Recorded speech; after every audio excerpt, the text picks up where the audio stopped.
Mesdames et messieurs, bonjour à tous et bienvenue dans cette nouvelle édition du journal de CCTV français. Sans plus tarder, voici les grands titres de l'actualité.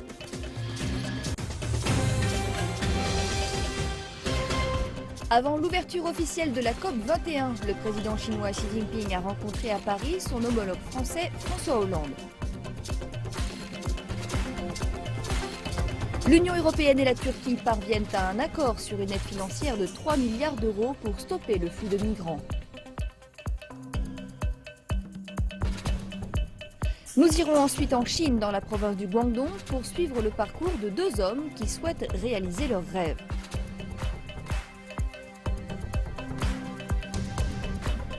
Dans la province chinoise du Liaoning, l'école d'un village reculé lutte pour mettre fin à la pauvreté.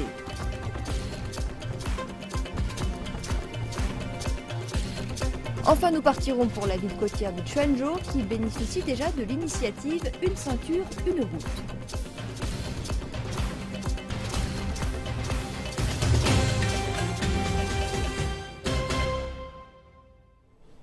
Nous ouvrons ce journal avec la conférence sur le changement climatique. Le président chinois Xi Jinping a rencontré son homologue français François Hollande à Paris, au Palais de l'Élysée, avant la fameuse réunion sur le changement climatique. Le président français a accueilli Xi Jinping pour commencer les négociations. Ils ont été rejoints par le Premier ministre français Manuel Valls et le ministre des Affaires étrangères Laurent Fabius. Le président chinois est arrivé à Paris dimanche après-midi pour participer à la 21e session de la conférence des parties à la Convention cadre des Nations Unies sur le changement climatique, également connue sous le nom de COP 21. La conférence débute aujourd'hui lundi et se tiendra jusqu'au 11 décembre. Elle a pour objectif de trouver un accord universel et juridique sur le climat. Le but est de limiter le réchauffement climatique à 2 degrés Celsius ou moins pour retrouver le niveau d'avant la révolution industrielle en réduisant les émissions des combustibles fossiles. Le président chinois Xi Jinping est l'un des premiers dirigeants arrivés à Paris pour participer au sommet du changement climatique de l'ONU. Près de 150 dirigeants mondiaux participeront à la journée d'ouverture de l'événement, également connu sous le nom de COP 21. À Paris, le Premier ministre canadien Justin Trudeau s'est rendu dans la salle de concert du Bataclan, où 90 personnes ont perdu leur vie pour rendre hommage aux victimes des attentats mortels de Paris. La présidente du Chili, Michelle Bachelet, s'est également rendue sur les lieux des attentats. Elle a rencontré les proches des victimes chiliennes. Suite aux attentats mortels, les autorités ont interdit les manifestations dans Paris pour des raisons de sécurité. Mais les militants du climat ont trouvé un nouveau moyen de contourner cette interdiction en plaçant plus de 10 000 paires de chaussures sur la place de la République à Paris, à la place des manifestants de la marche. Le secrétaire général de l'ONU, Ban Ki-moon, a également laissé une paire de chaussures en déclarant la veille du sommet que le temps manquait et que les dirigeants mondiaux devaient agir rapidement pour régler le problème du changement climatique. Il est temps d'agir. Nous n'avons pas de temps à perdre. Les dirigeants devraient se porter et se sentir responsables moralement et politiquement de l'humanité.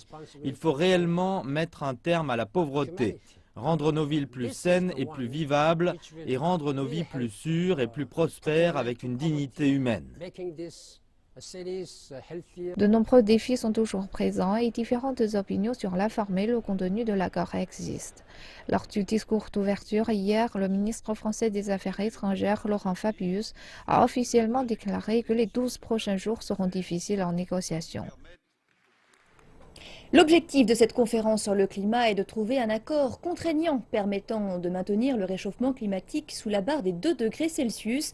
Un expert du climat a déclaré qu'il y avait encore beaucoup de chemin à parcourir pour atteindre cet objectif. Le professeur Hans-Joachim Schellnhuber de l'Institut Potsdam sur le changement climatique dit que l'objectif des 2 degrés Celsius devrait constituer la dernière limite et non un simple garde-fou. Et de nombreuses nations insulaires espèrent même obtenir un changement de seulement 1,5 degré. Il appelle en conséquence à davantage d'efforts. Je pense que 2 points sont importants. La première est que chaque pays honore réellement ses engagements en baissant ses émissions. J'ai confiance en la Chine sur ce point. Nous savons que la Chine respecte ses engagements. Mais je m'inquiète pour certains pays. Nous ne leur faisons pas confiance. Il est dès lors très important de mettre en place à Paris un mécanisme international de surveillance juste et transparent. Le deuxième point est que nous ne réalisons ici que la première étape. Nous devrons prendre d'autres mesures après l'année 2020 afin de conserver le réchauffement climatique sous les 2 degrés Celsius. La Chine s'est engagée à réduire l'intensité carbone de son économie de 60% et à générer 1/5 de son électricité à partir de sources d'énergie propre d'ici 2030. Cet objectif devrait profiter à certaines entreprises américaines. La Chine et les États-Unis sont de loin les plus importants émetteurs de gaz à effet de serre de la planète. Ils représentent à eux plus de 35% de la consommation en énergie de la planète. Pour transformer l'ensemble de l'économie de l'énergie, il faut un large effort soutenu et continu des acteurs. La Chine et les États-Unis peuvent jouer un rôle central qui correspond finalement à l'importance de leurs émissions de gaz à effet de serre dans le monde. Nous pouvons y arriver ensemble. L'Alliance Chine-États-Unis pour l'efficacité énergétique a été mise en place il y a 10 ans pour rassembler les ressources financières et techniques afin d'aider la Chine à mettre en œuvre des programmes d'efficacité énergétique à grande échelle. L'entreprise de M. Fry, Nexent, a déjà apporté à la Chine des logiciels permettant de construire des bâtiments et des maisons plus efficaces sur le plan énergétique. Comme ils consomment moins d'électricité dans les industries et qu'ils consomment moins de charbon, il y a donc moins de besoins engendrés. Autrement, les entreprises publiques en Chine produiraient plus d'électricité en brûlant plus de charbon et cela irait directement dans l'environnement. Les relations climatiques entre les États-Unis et la Chine représentent un partenariat mature pour nos deux pays. Nous avons constaté un impact significatif aux États-Unis et dans d'autres pays à travers le monde. La Chine représente une immense opportunité pour nous. Un autre membre de l'Alliance qui souhaite transformer son succès en Chine, c'est Opower. Opower est une entreprise qui a déjà fait la moitié du chemin vers son objectif, qui est de réduire la consommation énergétique totale des États-Unis de 1%. Opower travaille avec des services qui proposent des algorithmes qui permettent par exemple à ses clients de connaître leur niveau de consommation par rapport à leurs voisins ou de savoir s'ils tirent profit des économies d'énergie les plus connues utilisées par leurs mêmes voisins. Il s'agit de marier les analyses avec l'usage, la science du comportement, pour que ça devienne véritablement de la communication personnalisée et que vous ayez l'impression que le service vous comprend réellement. Et ensuite, vous pourrez agir. Le Conseil de défense des ressources naturelles a déclaré que dans les 15 prochaines années, la Chine va installer autant de capacités en énergie propre que l'ensemble du système électrique américain. Les stratégies d'efficience seront clés. L'Alliance voit dans la Californie un bon exemple. Alors que dans l'ensemble des États-Unis, la consommation en énergie par habitant a augmenté de 50%, la consommation en énergie de la Californie est restée égale à celle de 1975 grâce à la mise en place de programmes d'efficacité énergétique. Et toujours dans un cadre environnemental, nous continuons notre série sur l'expédition du glacier Goulia sur le plateau tibétain. Après avoir réussi à acheminer les équipements et le matériel tout en haut, les scientifiques ont commencé à prélever des carottes de glace sur 2 sites à 1200 et 1700 mètres au-dessus du niveau de la mer. Travaillant dans des conditions extrêmes, les scientifiques ont rencontré des difficultés importantes, mais aussi beaucoup de sources de satisfaction et d'enthousiasme. Première étape d'un long voyage. Les glaciologues ont prélevé des carottes de glace au sommet du glacier Goulia sur le plateau tibétain. À partir d'ici, nous entrons sur la glace. Et c'est la première carotte. Nous ne faisons que commencer. L'équipe constituée de scientifiques de 5 pays prévoyait de prélever 5 carottes cette fois-ci, soit environ 800 mètres de glace au total. Les scientifiques vont travailler sur 2 sites au milieu de nulle part, à 6200 et 6700 mètres au-dessus du niveau de la mer. Je pense que c'est une zone que nous connaissons au moins scientifiquement. C'est aussi une zone qui est difficile d'accès, parce qu'elle est très élevée et les questions de logistique sont immenses. Et il faut une grande équipe pour réaliser cette opération. La température peut descendre à moins 30 degrés Celsius la nuit. Les équipements sont alors entièrement gelés. Mais ce n'est qu'une des difficultés rencontrées par les scientifiques. Les membres de l'équipe doivent faire de l'exercice pour se maintenir en forme et assurer que le projet soit mené à bien. La principale raison de ma présence ici est d'assurer que les membres de l'équipe ne tombent pas malades et n'aient pas à être transportés à l'hôpital. J'essaie de traiter les maladies dès leur apparition et d'éviter toute pathologie liée à l'altitude. Quelques scientifiques de l'équipe s'étaient déjà rendus sur le glacier Goulia en 1992. Mais pour la plupart des autres, c'est une nouveauté. J'aime ce boulot, c'est le meilleur job du monde. Pour être honnête, parfois c'est dur, il fait très froid et c'est très dangereux. Mais nous avons tous un but et nous voulons atteindre ce but de recueillir des échantillons de glace la plus ancienne de ce glacier. Après plus de 4 semaines passées sur le glacier, l'équipe a déjà obtenu des résultats concluants. Les carottes prélevées sont partagées à égalité entre les Chinois et les Américains et seront envoyées dans des laboratoires de par le monde. International toujours, les dirigeants de l'Union européenne ont signé un accord avec la Turquie dimanche dernier à Bruxelles, fournissant au pays une aide financière en échange de sa participation pour stopper le flux de migrants demandeurs d'asile. On écoute tout de suite Angela Merkel. Aujourd'hui, nous nous sommes réunis pour le sommet Union européenne-Turquie. Il s'agit d'une réunion importante pendant laquelle nous avons approuvé le plan d'action commun Union européenne-Turquie. Ce plan d'action commun clarifiera dans un premier temps notre étroite collaboration avec la Turquie dans de nombreux domaines, par exemple au sujet de la guerre civile en Syrie, sur la lutte contre le groupe État islamique, mais aussi sur l'immigration illégale.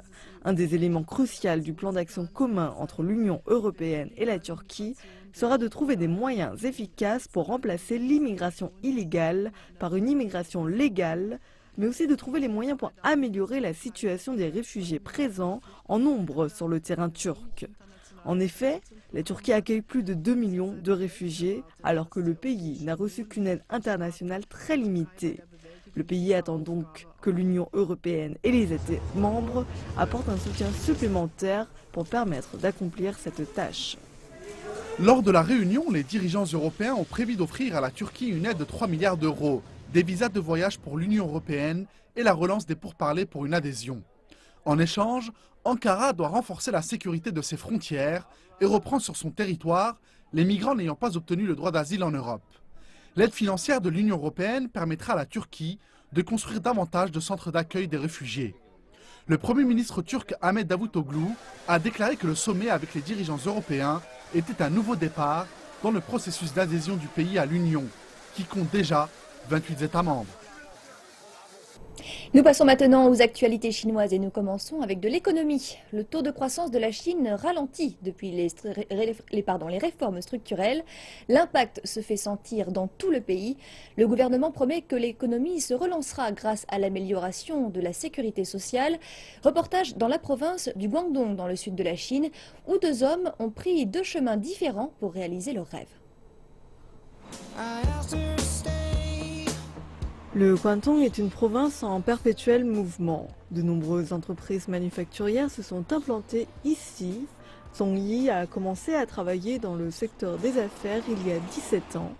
Aujourd'hui, il est PDG et milliardaire.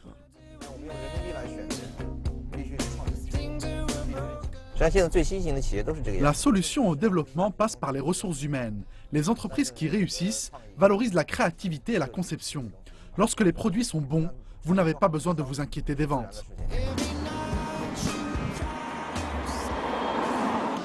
Contrairement à la plupart des hommes d'affaires, Song Yi a créé sa fortune grâce au modèle de gestion qu'il appelle fission.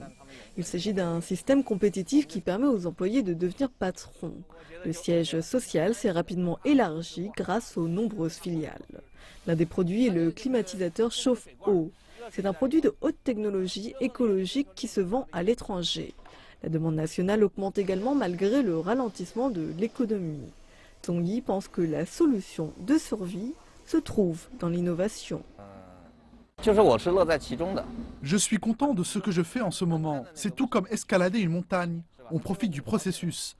Je me suis fait plein d'amis qui veulent discuter de l'avenir de l'économie et de ce que nous pouvons améliorer à l'avenir. La province du Guangdong est en mouvement perpétuel. L'agriculteur Zhang Lizhi est arrivé ici en 1998. Il s'est lancé dans la couture après avoir essayé plusieurs emplois. La Chine est bientôt devenue le plus grand producteur et exportateur de produits textiles du monde. Son succès considérable s'est fait grâce aux travailleurs migrants.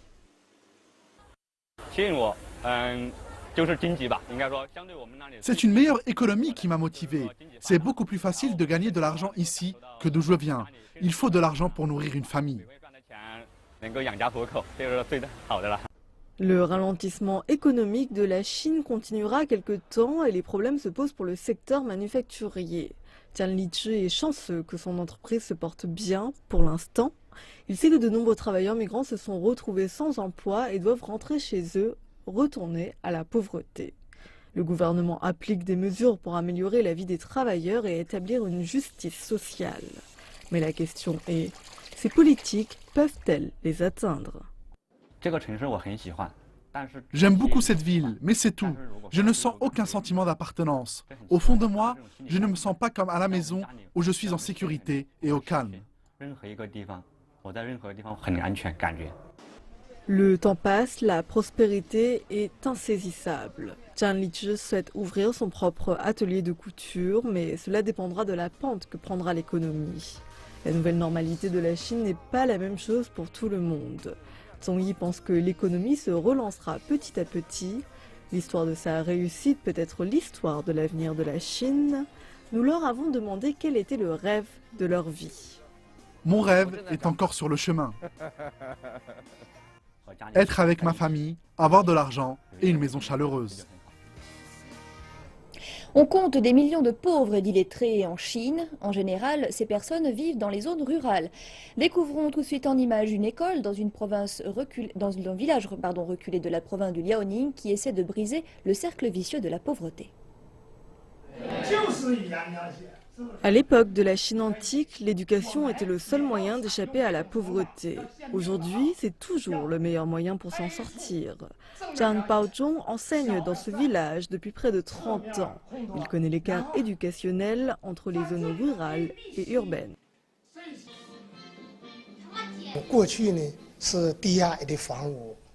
Avant la rénovation, lors des hivers longs et froids, la salle de classe était souvent remplie d'une épaisse fumée à cause des chauffages. Les élèves ne voyaient pas ce que j'écrivais au tableau.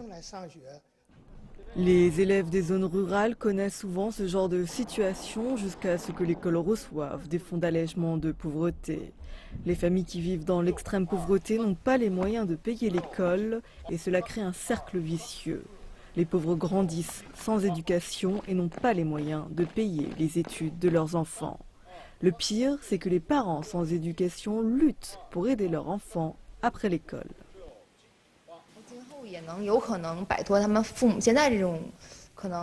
Les parents des zones rurales ont tendance à avoir de grands espoirs pour les études de leurs enfants, mais ils ne peuvent pas les aider après l'école.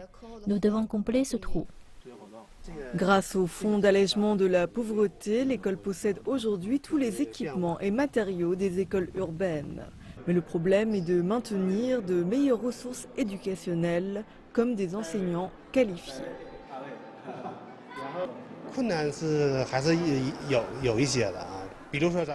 Lorsque nous avons envoyé nos enseignants en formation, l'école manquait d'enseignants. C'est un problème. Nous voulons qualifier nos enseignants grâce aux formations, mais dans le même temps, nous avons besoin de davantage de bénévoles pour remplacer les enseignants en formation. Ces 30 dernières années, le gouvernement chinois a financé les 9 premières années d'études des Chinois pour aider des millions de personnes à se sortir de la pauvreté. Mais l'écart éducationnel entre les zones rurales et urbaines s'agrandissent toujours et davantage de soutien est nécessaire pour combler ce vide. L'initiative chinoise Une ceinture, une route vise à encourager la renaissance nationale pour réaliser le rêve chinois. L'une des zones qui bénéficie déjà de l'initiative est la ville côtière de Quanzhou.